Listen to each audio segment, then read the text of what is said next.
I am Dr.Md.Misbahul. Today I will demonstrate you the anterior approach to the forearm.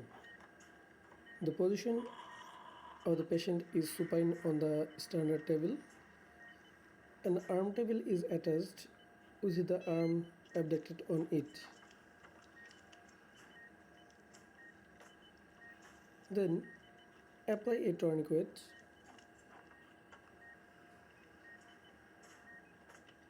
After applying a tourniquet, apply a diathermy pad.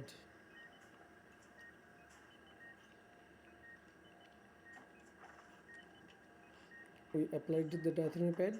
Then we apply mechanical cuff pumps for prevention of DVT.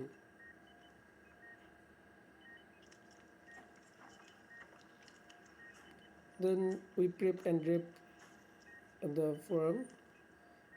Then make sure the World Health Organization checklist is completed before proceeding with the operation to avoid mistakes in any steps.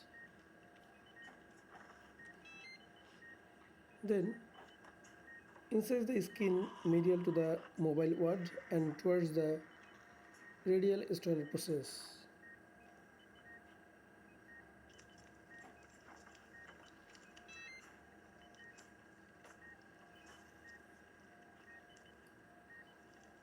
Then now incise the brachial fascia in line with the skin incision.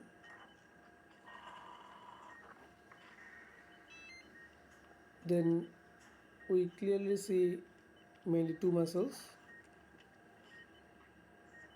One is brachioradialis and one is flexor carpi radialis. Develop the interval between brachioradialis and flexor carpi radialis.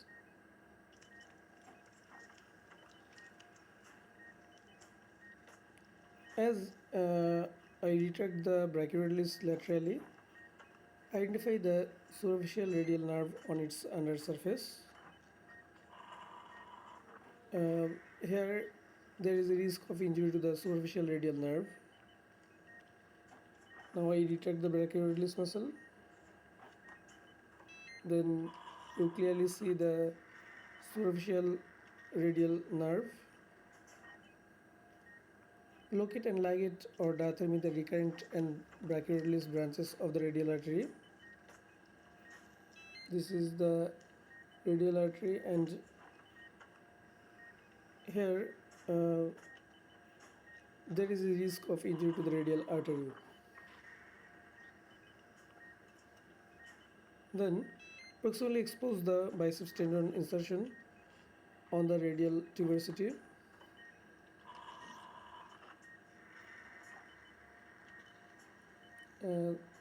The biceps tendon are clearly shown. Now develop the plane between the biceps tendon and brachioradialis lateral to it. Then retract the biceps tendon medially to protect the radial artery and expose the radial head or neck within the capsule.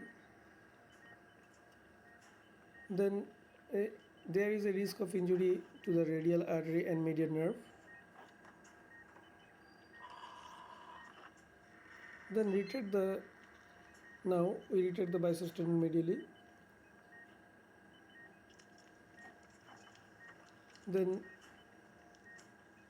develop plane between protrace medially and brachioradialis laterally. Develop a plane between protrace medially and brachioradialis laterally. Then retract protrace distally to expose supinator proximally. Then we clearly can see some structures like posterior interosseous nerve, arcade of fore, and supinator muscle. Identify the posterior interosseous nerve entering the arcade of fore, indicated by the blue dotted line. Then supination moves the posterior interosseous nerve out of the surgical field. Now we supinate the forearm and the posterior interosseous nerve goes out of the surgical field. Then again zoomed in, supination moves the posterior interosseous nerve out of the surgical field. Look very carefully. Then inside the supinator in line with the radius from proximal to distal. You should keep in mind that there is a risk of injury to the posterior interosseous nerve, so we carefully incise the supinator in line with the radius. Then pronate the forearm to demonstrate pronator teres insertion. Now we pronate the forearm, then incise pronator teres along its insertion. Then supinate the forearm to demonstrate pronator quadratus. This is pronator quadratus. Then incise pronator quadratus over the radius. There is a risk of injury to the radial artery.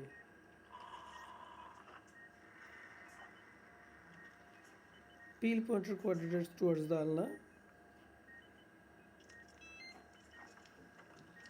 And this is all about the anterior approach of the forearm. I think this video will help you. Please subscribe my channel and do share. Thanks for watching. Assalamu alaikum.